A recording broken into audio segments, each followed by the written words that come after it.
പിതാവിൻ്റെയും പുത്രൻ്റെയും പരിശുദ്ധാത്മാവിൻ്റെയും നാമത്തിൽ തന്നെ ആമേൻ. പ്രിയ സഹോദരങ്ങളെ, കർത്താവായ യേശുക്രിസ്തുവിൻ്റെ വിശുദ്ധ നാമത്തിൽ നിങ്ങളെല്ലാവർക്കും സ്നേഹപൂർവമായ സായാഹ്ന ആശംസകൾ നേരുന്നു.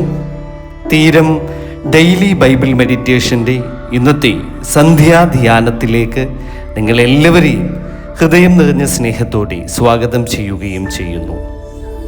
ജീവിതത്തിൻ്റെ തിരക്കുകളിലൂടെ കടന്നു പോകുന്ന നമുക്ക് ദൈവം ഇന്ന് ഒരു അത്ഭുതകരമായ ആഹ്വാനം നൽകുന്നു. അത് വിശ്രമത്തിലേക്കുള്ള ഒരു വിളി മാത്രമല്ല, അത് വിശുദ്ധിയിലേക്കും ദൈവ സാന്നിധ്യത്തിലേക്കുമുള്ള ഒരു വിളിയാണ്. ഇന്നത്തെ നമ്മുടെ ധ്യാന തിരുവചനം ശബത്തിനെ അശുദ്ധമാക്കാതെ പ്രമാണിച്ചു ദോഷം ചെയ്യാതെ വണ്ണം തൻ്റെ കൈ സൂക്ഷിച്ചും കൊണ്ട് ഇതു ചെയ്യുന്ന മനുഷ്യനും ഇത് മുറുകെ പിടിക്കുന്ന മനുഷ്യപുത്രനും ഭാഗ്യവാൻ എന്ന യെശയ്യാ പ്രവാചകന്റെ പുസ്തകം 56 അധ്യായത്തിൻ്റെ 2 വാക്യമാണ്. ഈ തിരുവചനം നമ്മുടെ ജീവിതത്തെ പ്രകാശിപ്പിക്കട്ടെ. പ്രിയ ദൈവമക്കളെ, വിശുദ്ധിയെ കാത്തു സൂക്ഷിക്കുന്നവനാണ് യഥാർത്ഥ ഭാഗ്യവാൻ. ഇന്നത്തെ ലോകം ഭാഗ്യത്തെ ധനത്തിലും പ്രശസ്തിയിലും അധികാരത്തിലും അന്വേഷിക്കുന്നു. എന്നാൽ യേശുതമ്പുരാൻ പറയുന്നു, ഭാഗ്യവാൻ ആരാണ്? അവിടുത്തെ ഉത്തരം വളരെ വ്യത്യസ്തമാണ്. ദൈവത്തിൻ്റെ വിശുദ്ധതയെ ആദരിക്കുന്നവൻ, ദൈവത്തിനായി സമയം മാറ്റിവെക്കുന്നവൻ, ദോഷം ചെയ്യാതെ തൻ്റെ കൈയും ഹൃദയവും സൂക്ഷിക്കുന്നവൻ, അവനാണ് ഭാഗ്യവാൻ. ശബത്ത് എന്നത് ഒരു അവധി ദിവസം മാത്രമല്ല, വെറും വിശ്രമത്തിനുള്ള ദിവസം മാത്രമല്ല, അത് ദൈവ സാന്നിധ്യത്തിൽ വിശ്രമിക്കുന്ന ദിവസമാണ്.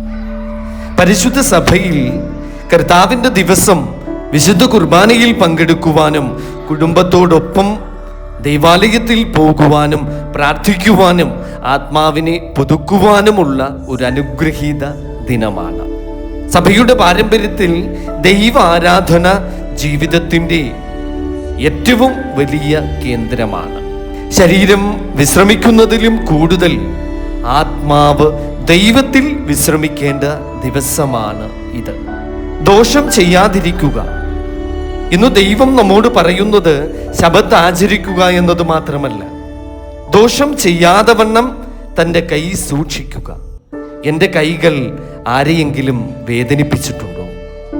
എൻ്റെ വാക്കുകൾ ആരുടെയെങ്കിലും ഹൃദയം തകർത്തിട്ടുണ്ടോ? എൻ്റെ ചിന്തകൾ വിശുദ്ധമാണോ?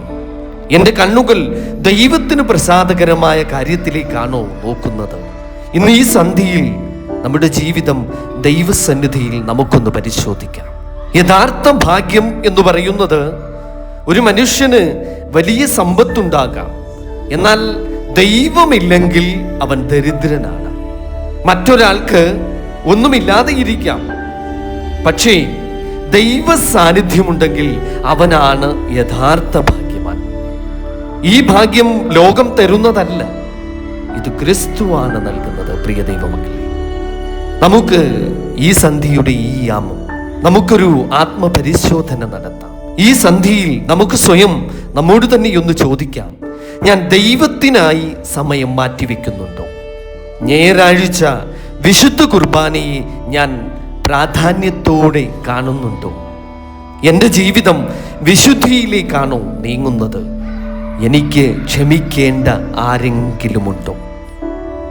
എനിക്ക് ഉപേക്ഷിക്കേണ്ടതായ ഒരു പാപമുണ്ടോ?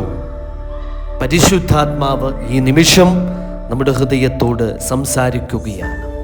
ആ ശബ്ദം നമുക്ക് കേൾക്കാം, ആ ശബ്ദം നമുക്ക് കേൾക്കുവാൻ കഴിയണം. വിശുദ്ധ ജീവിതത്തിലേക്കുള്ള വിളി, പ്രിയ സഹോദരങ്ങളെ, വിശുദ്ധി പുരോഹിതന്മാർക്കും സന്യാസിമാർക്കും മാത്രമുള്ള ഒരു വിളിയല്ല. വിശുദ്ധ മാമോദീസയിലൂടെ ക്രിസ്തുവിൽ ചേർന്ന ഓരോ വിശ്വാസിക്കും ലഭിച്ച ഒരു ദൗത്യമാണ്. നമ്മുടെ വീടുകളിൽ, നമ്മുടെ ജോലിസ്ഥലത്ത്, നമ്മുടെ സമൂഹത്തിൽ നാം ക്രിസ്തുവിൻ്റെ പ്രകാശമാകണം. ദൈവം നമ്മെ അനുഗ്രഹിക്കുന്നത് നമ്മുടെ ജീവിതം വിശുദ്ധമാകുമ്പോഴാണ്. പ്രിയ ദൈവമക്കളെ, ഒരു നിമിഷം നമുക്ക് നമ്മുടെ കണ്ണുകൾ അടച്ച് ദൈവസന്നിധിയിൽ പ്രാർത്ഥിക്കാം. കരുണാമയനും സ്വർഗസ്ഥ പിതാവുമായ ഞങ്ങളുടെ സ്വർഗീയ പിതാവേ, ഈ സന്ധ്യാസമയത്ത് ഞങ്ങൾ അങ്ങയുടെ പരിശുദ്ധ സന്നിധിയിൽ വിനയത്തോടെ നിൽക്കുന്നു. കർത്താവേ, വിശുദ്ധമായൊരു ജീവിതം നയിക്കുവാൻ പലപ്പോഴും ഞങ്ങൾക്ക് കഴിഞ്ഞിട്ടില്ല.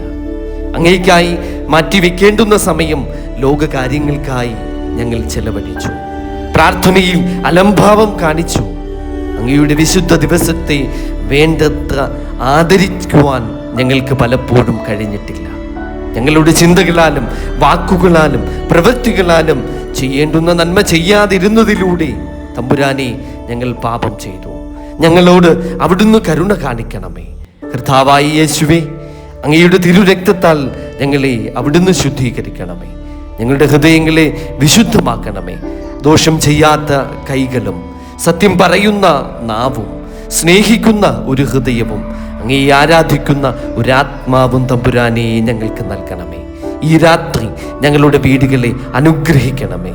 ഞങ്ങളുടെ കുടുംബങ്ങളിൽ സമാധാനം നൽകണമേ. രോഗികൾക്ക് സൗഖ്യവും യുവജനങ്ങളെ വിശുദ്ധിയിലും അവിടുന്ന് നടത്തണമേ. ഞങ്ങളുടെ കുട്ടികളെ കാത്ത് സൂക്ഷിക്കണമേ. ഞങ്ങളുടെ കുടുംബങ്ങളെ പ്രാർത്ഥനയുടെ കുടുംബങ്ങളാക്കി മാറ്റണമേ. പരിശുദ്ധ കന്യക മറിയത്തിന്റെ മധ്യസ്ഥതയാലും വിശുദ്ധ യൗസേപ്പ് പിതാവിൻ്റെയും എല്ലാ വിശുദ്ധന്മാരുടെയും വിശുദ്ധമതികളുടെയും പ്രാർത്ഥനകളാലും അപേക്ഷകളാലും തമ്പുരാനെ ഞങ്ങളുടെ കർത്താവായ യേശുക്രിസ്തുവിലൂടെ അപേക്ഷിക്കുന്നു. കൃപയോടെ കേൾക്കണം പിതാവേ. ആമേൻ. പ്രിയ സഹോദരങ്ങളെ, ഇന്നത്തെ ദൈവവചനം നമ്മുടെ ഹൃദയത്തിൽ ആഴമായി പതിയട്ടെ. ദൈവത്തിൻ്റെ വിശുദ്ധ ദിവസത്തെ ആദരിക്കുകയും വിശുദ്ധ ജീവിതം നയിക്കുകയും ചെയ്യുന്നവരായി നമുക്ക് ജീവിക്കാം. കർത്താവിൻ്റെ സമാധാനവും അനുഗ്രഹവും നിങ്ങളുടെ കുടുംബങ്ങളിൽ എന്നും നിറഞ്ഞിരിക്കട്ടെ. പിതാവിൻ്റെയും പുത്രൻ്റെയും പരിശുദ്ധാത്മാവിൻ്റെയും നാമത്തിൽ തന്നെ. ആമേൻ. സ്തോത്രം. ഹല്ലേലൂയ.